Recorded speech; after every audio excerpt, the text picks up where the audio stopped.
নব্বই দশকের ঢাকার আন্ডারওয়ার্ল্ডের গল্প অর্থাৎ সন্ত্রাসী কালা জাহাঙ্গীরের বিভিন্ন ঘটনা নিয়ে once upon A time in Dhaka শিরোনামে গেল বছরের মার্চে একটি সিনেমার ঘোষণা দিয়েছিলেন আবু হায়াত মাহমুদ।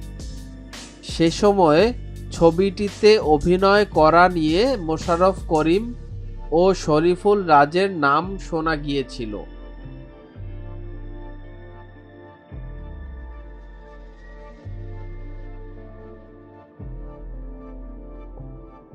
কিন্তু এবার জানা গেল মোশাররফ করিম কিংবা শরীফুল রাজ নয়, কালা জাহাঙ্গীরের হয়ে পর্দায় আসছেন শাকিব খান।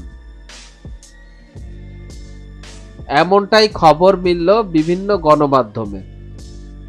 জানা গেছে এরই মধ্যে সাকিবের সঙ্গে মৌখিক কথাবার্তা চূড়ান্ত হয়েছে।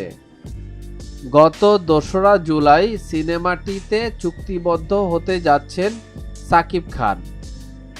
যদিও এখনো সিনেমাটি নিয়ে আনুষ্ঠানিক কোনো মন্তব্য করেননি সিনেমার সংশ্লিষ্টরা। সিনেমাটি আগামী ঈদুল ফিতরে মুক্তি পাওয়ার কথা রয়েছে।